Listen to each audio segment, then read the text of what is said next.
നമസ്കാരം. ഒരു മലയാള സിനിമയുടെ ടിക്കറ്റ് കിട്ടാനായി ന്യൂജൻ പിള്ളേർ തിയേറ്ററിന്റെ ഗേറ്റ് തുറക്കുമ്പോൾ ഓടി വീണ് ബുക്ക് ചെയ്യുന്നതിന്റെ വിഷ്വലൊക്കെ കഴിഞ്ഞ ദിവസം നാം കണ്ടു കാണും. തൃശൂർ രാഗം തിയേറ്ററിലെ ഒരു ഒറ്റപ്പെട്ട പ്രതിഭാസം മാത്രമായിരുന്നില്ല അത്. എമ്പുരാൻ എന്ന മോഹൻലാൽ ചിത്രത്തിന്റെ ആദ്യ ഒരു മണിക്കൂറിലെ ബുക്കിംഗ് കണ്ട ബുക്ക് മൈ ഷോക്കാർ പോലും അന്തം വിട്ടിരിക്കുകയാണ്. പുഷ്പയെയും ലിയോയെയും വെട്ടിച്ച കുതിക്കുകയാണ് എമ്പുരാൻ. ഹിന്ദിയിൽ ഈ ചിത്രത്തിന് വേണ്ടി ഷാറുഖ് ഫാൻസും എതിർത്ത സൽമാൻ ഖാൻ ഫാൻസും പോസ്റ്റ് ഇടുന്നു എന്നാണ് ഏറ്റവും ഒടുവിലത്തെ വാർത്ത. അതെ, ഒരു മലയാള സിനിമ പാൻ ഇന്ത്യൻ തലത്തിൽ ആഘോഷിക്കപ്പെടുകയാണ്, ചർച്ച ചെയ്യപ്പെടുകയാണ്. അതിന് കാരണഭൂതനായത് കടലും ആനയും പോലെ മലയാളിക്ക് അത്ര കണ്ട് കൊതി തീർന്നിട്ടില്ലാത്ത ഒരു നടനാണ്. പിസാ ഗോപുരത്തിന് ശേഷമുള്ള രണ്ടാമത്തെ ചരിയുന്ന ലോക മഹാത്ഭുതം മോഹൻലാൽ.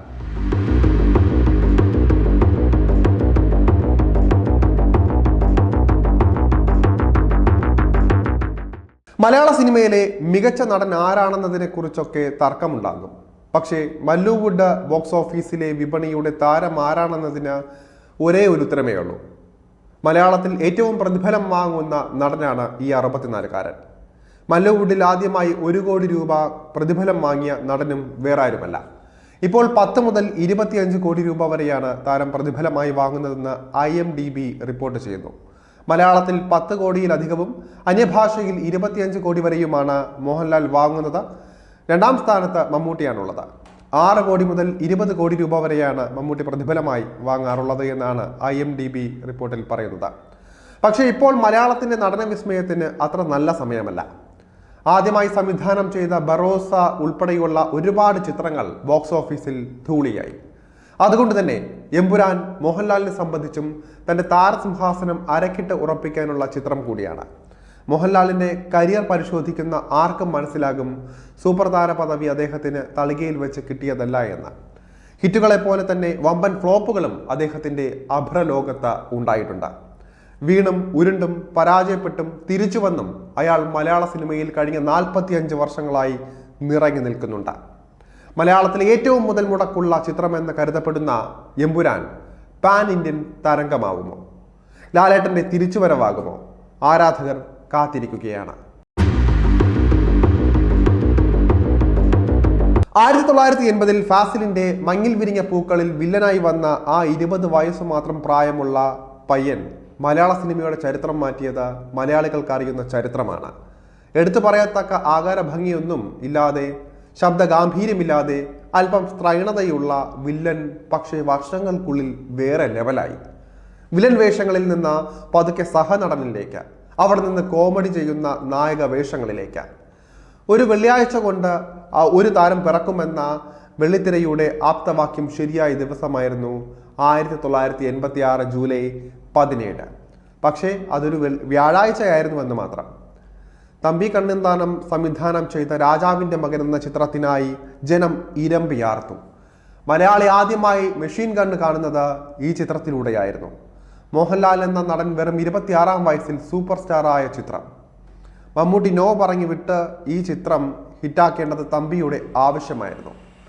മലയാള സിനിമ ചരിത്രത്തിൽ വേറെ ഒരു നടനും മോഹൻലാലിനെ പോലെ 26-ാം വയസ്സിൽ സൂപ്പർ സ്റ്റാർ ആയിട്ടില്ല. അന്ന് തൊട്ട് ഇന്ന് വരെ മലയാള വിപണിയുടെ താരമാണ് ഇദ്ദേഹം. 40 വർഷത്തോളം നീണ്ടു നിൽക്കുന്ന താരസിംഹാസനം. ഇപ്പോൾ ഈ 64-ാം വയസ്സിലും മോഹൻലാൽ സൂപ്പർ സ്റ്റാർ തന്നെയാണ്. ഒരു മലയാള സിനിമ ഒരു വർഷക്കാലം തിയേറ്ററിൽ ഓടുന്നത് സങ്കല്പിക്കാൻ കഴിയുമോ? മോഹൻലാൽ പ്രിയദർശൻ കൂട്ടുകെട്ടിൽ ഇറങ്ങിയ ചിത്രം എറണാകുളം, തിരുവനന്തപുരം എന്നിവിടങ്ങളിൽ 365 ദിവസത്തിലധികം തുടർച്ചയായി പ്രദർശിപ്പിച്ചുകൊണ്ട് ചരിത്രം സൃഷ്ടിച്ചു. അതുപോലെ മലയാളത്തിൽ ആദ്യമായി 1 കോടി രൂപ ഗ്രോസ് കളക്ഷൻ വന്ന പടം ലാൽ പ്രിയൻ കോംബോയിലെ കിലുക്കമായിരുന്നു. 91-ൽ A ക്ലാസ് റിലീസ് തിയേറ്ററുകളിൽ നിന്ന് മാത്രം 1 കോടി രൂപ ഗ്രോസ് കളക്ഷൻ നേടുക എന്നത് അത്ഭുതമായിരുന്നു. കോടികളുടെ കിലുക്കവുമായും മലയാള സിനിമ എന്നായിരുന്നു അന്ന് കലാകുമുദി വാരിക കിലുക്കത്തിന്റെ വിജയം കവർ സ്റ്റോറിയാക്കിയിട്ട തലക്കെട്ട്. പിന്നീട് മണിച്ചിത്രത്താഴ് എന്ന ഫാസിൽ ചിത്രവും 1 വർഷം പ്രദർശിപ്പിച്ച് റെക്കോർഡിട്ടു.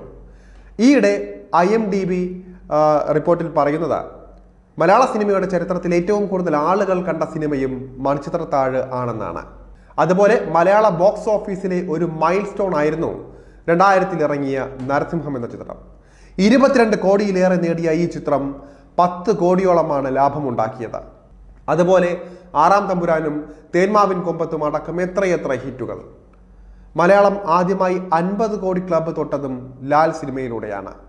ജീതു ജോസഫിന്റെ ദൃശ്യമാണ് ആ ബഹുമതി നേടിയത്. ദൃശ്യത്തിന്റെ റീമേക്ക് ഇന്ത്യയിലെ എല്ലാ ഭാഷകളിൽ മാത്രമല്ല ചൈനയിലും കൊറിയയിലും വരെ വന്നു. മലയാള സിനിമ 100 കോടി ക്ലബിലേക്ക് തന്നെ ലാൽ തന്നെ വേണ്ടി വന്നു. വൈശാഖിന്റെ പുലിമുരുകനിൽ 56-ാം വയസ്സിലാണ് ഡ്യൂപ്പ് പോലും ഇല്ലാതെ ലാലേട്ടൻ ആക്ഷൻ ചിത്രങ്ങൾ തീപ്പൊരിയാക്കിയത്. പിന്നീട് 2019 ഇറങ്ങിയ ലൂസിഫറിലൂടെ മലയാള സിനിമ 175 കോടി രൂപയാണ് നേടിയത്. അതുപോലെ 2021 ആമസോൺ പ്രൈമിൽ റിലീസ് ചെയ്ത ദൃശ്യം 2 എന്ന ലാൽ ചിത്രവും മലയാള സിനിമയെ ഗ്ലോബൽ പ്ലാറ്റ്ഫോമിലേക്കാണ് കൊണ്ടുപോയത്. ഇതോടെ മൊത്തത്തിൽ മലയാള സിനിമയ്ക്ക് OTTയിലുള്ള വിലപേശൽ ശേഷിയും വലിയ രീതിയിൽ വർദ്ധിച്ചു.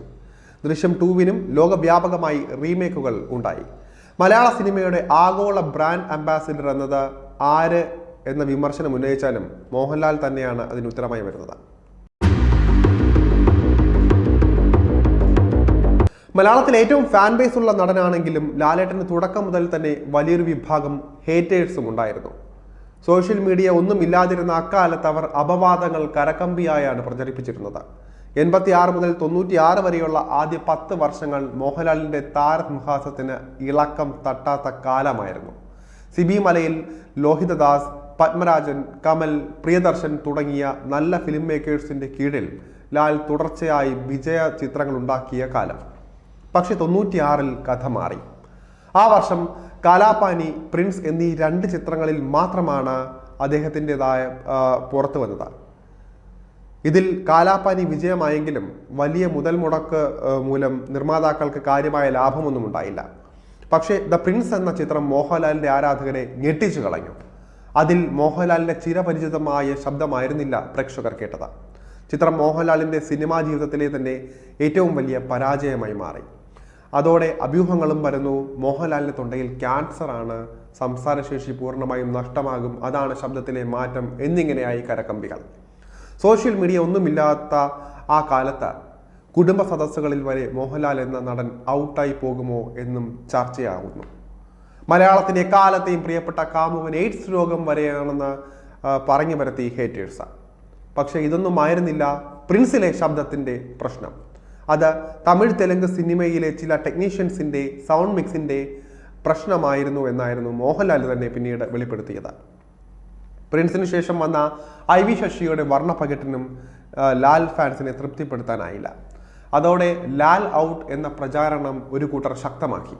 പക്ഷെ കൃത്യം 1 വർഷത്തിന് ശേഷം 1997 സെപ്റ്റംബർ 5-ന് മലയാളത്തിലെ ഏറ്റവും വലിയ ഹിറ്റ് കോംബോയായ പ്രിയൻ മോഹൻലാൽ കൂട്ടുകെട്ടിൽ ചന്ദ്രലേഖ റിലീസാകുന്നു. ശബ്ദം പോയി എന്ന് പറഞ്ഞ് മറ്റുള്ളവർ വിമർശിച്ച, തളർത്താൻ ശ്രമിച്ച ആ മനുഷ്യൻ അതേ ശബ്ദം കൊണ്ടും കുടുംബ സദസ്സുകൾ അയാളിൽ കാണാൻ കൊതിച്ച തലകുത്തി മറിച്ചിലും തമാശകളും കൊണ്ടും തിയേറ്ററിൽ പൊട്ടിച്ചിരി ഉണ്ടാക്കുന്നു. സിനിമ സൂപ്പർ ഹിറ്റായതോടെ വിവാദങ്ങൾ കാറ്റിൽ പറന്നു. അതുപോലെ 2003-ലാണ് ലാലേട്ടൻ മറ്റൊരു ഔട്ടാകൽ ഭീഷണി അതിജീവിച്ചത്. തുടർച്ചയായി അദ്ദേഹത്തിന്റെ ചിത്രങ്ങൾ പൊളിയുന്ന കാലമായിരുന്നു അത്. 2001-ൽ പ്രേക്ഷകർ ഏറ്റവും കൂടുതൽ കാത്തിരുന്ന ചിത്രമായിരുന്നു രഞ്ജി പണിക്കർ, മോഹൻലാൽ, ജോഷി കൂട്ടുകെട്ടിൽ പുറത്തിറങ്ങിയ പ്രജ. അത് പരാജയമായത് ലാൽ ഫാൻസിന് വലിയ ഷോക്കായിരുന്നു.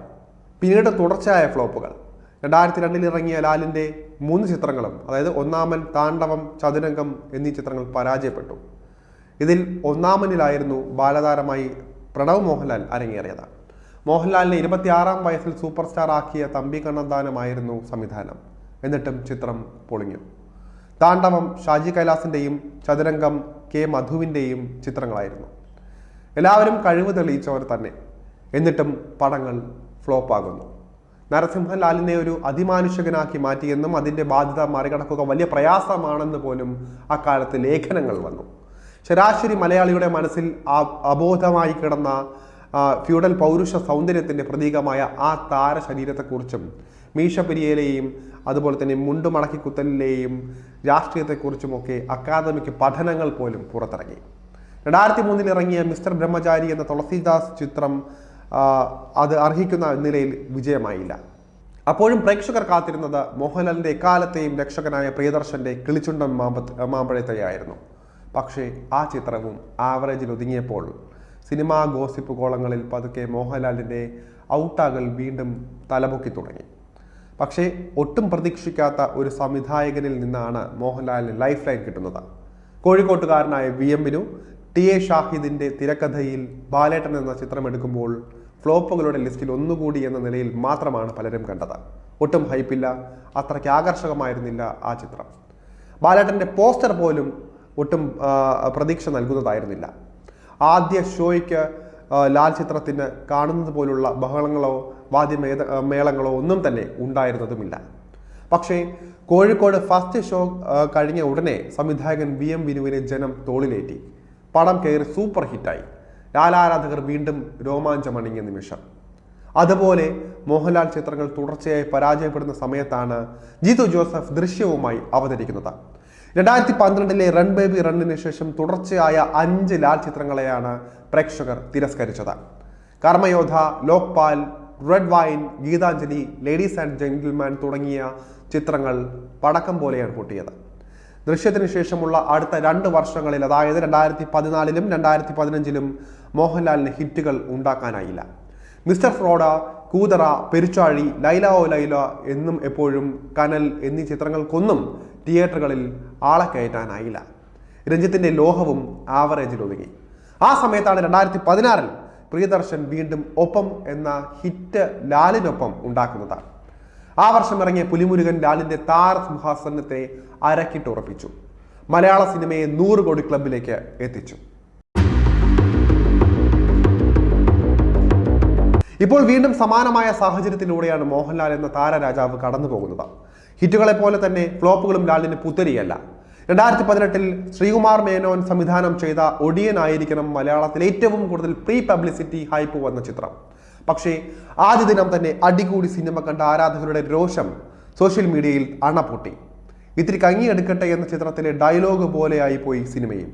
ഒടിയന് വേണ്ടി എടുത്ത ബോട്ടോക്സ് ഇഞ്ചക്ഷന്റെ പാർശ്വഫലങ്ങൾ മോഹൻലാലിനെ വിട്ടുമാറിയിട്ടില്ല എന്ന ചർച്ചകൾ പോലും ഇപ്പോഴുമുണ്ട്. പക്ഷേ ഒടിയന്റെ ഭീകര പരാജയത്തെ 2019-ലെ ലൂസിഫറിന്റെ മഹാവിജയം കൊണ്ട് നിഷ്പ്രഭമാക്കാൻ ലാലേട്ടന് കഴിഞ്ഞു. 2021-ലെ ദൃശ്യം 2-ന് ശേഷമുള്ള അദ്ദേഹത്തിന്റെ ബോക്സ് ഓഫീസ് പ്രകടനം ഒട്ടും മികച്ചതല്ല. മരക്കാർ, അറബിക്കടലിന്റെ സിംഹം എന്ന പ്രിയദർശൻ ചിത്രം വമ്പൻ ഹൈപ്പുണ്ടായിട്ടും തിയേറ്ററിൽ വെട്ടിയിട്ട വാഴ പോലെയായി. അതിനുശേഷം ഇറങ്ങിയ ബ്രോഡാഡി, ആറാട്ട്, 12th മാൻ എന്നീ ചിത്രങ്ങൾ ആവറേജും പരാജയങ്ങളുമായി മാറി. തുടർന്നിറങ്ങിയ മോൺസ്റ്റർ ഗംഭീര പരാജയവും. 2023-ൽ ഇറങ്ങിയ ജീത്തു ജോസഫ് ചിത്രം നേര് വൻ വിജയമായതാണ് ലാൽ ഫാൻസിന്റെ സമീപകാല ആശ്വാസം. പക്ഷെ കഴിഞ്ഞ വർഷം ഇറങ്ങിയ ലിജോ ജോസ് പെല്ലിശ്ശേരിയുടെ മലയക്കോട്ടെ ബാലിബൻ 2ാം ഒടിയനായി മാറി. വൻ ഹൈപ്പോടെ ഇറങ്ങിയ ചിത്രം ആദ്യ ഷോയ്ക്ക് ശേഷം തന്നെ ചീത്തപ്പേരാണ് സമ്മാനിച്ചത്. സോഷ്യൽ മീഡിയയിൽ ലാൽ ഫാൻസ് തന്നെ സംവിധായകന് നേരെ തിരിഞ്ഞു. അതിനുശേഷമാണ് മോഹൻലാൽ ചരിത്രത്തിൽ തന്നെ ഏറ്റവും വലിയ ചീത്തപ്പേര് ഉണ്ടാക്കിയ ബറോസ് ഇറങ്ങിയത്.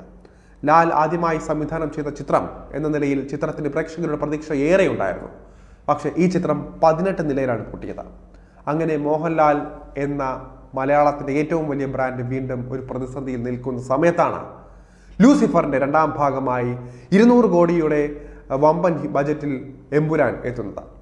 പൃഥ്വിരാജിന്റെ സംവിധാനവും മുരളി ഗോപിയുടെ രചനയും വൻ താരനിരയും ഒക്കെ ചിത്രത്തെ ശ്രദ്ധേയമാക്കുന്നുണ്ട്. മലയാള സിനിമയുടെ ഗതി നിർണ്ണയിക്കുന്ന ഒരു ചിത്രം കൂടിയായി ഇത് മാറുമെന്നാണ് പ്രതീക്ഷിക്കുന്നത്. ഇത് ഹിറ്റായാൽ മലയാളത്തിന്റെ വിപണി സൗത്ത് ഇന്ത്യയും കടന്ന് പാൻ ഇന്ത്യൻ ആകുമെന്ന ഉറപ്പ്. ഏത് തിരിച്ചടികൾക്കിടയിൽ നിന്നും തിരിച്ചു വരാൻ കഴിയുന്ന നടനാണ് മോഹൻലാൽ എന്ന് എല്ലാവർക്കും അറിയാവുന്നതാണ്. ഒരു ഘട്ടത്തിലും അയാളെ നിങ്ങൾക്ക് എഴുതി തള്ളാൻ കഴിയില്ല, പ്രവചിക്കാൻ കഴിയില്ല. മലയാളി എക്കാലവും നെഞ്ചിലേറ്റിയ ആ മോഹനലാലത്തം വീണ്ടും വരുമോ? എമ്പുരാന്റെ റിലീസ് അടുത്തിരിക്കെ ആരാധകരുടെ നെഞ്ചിടിപ്പും ഏറുകയാണ്.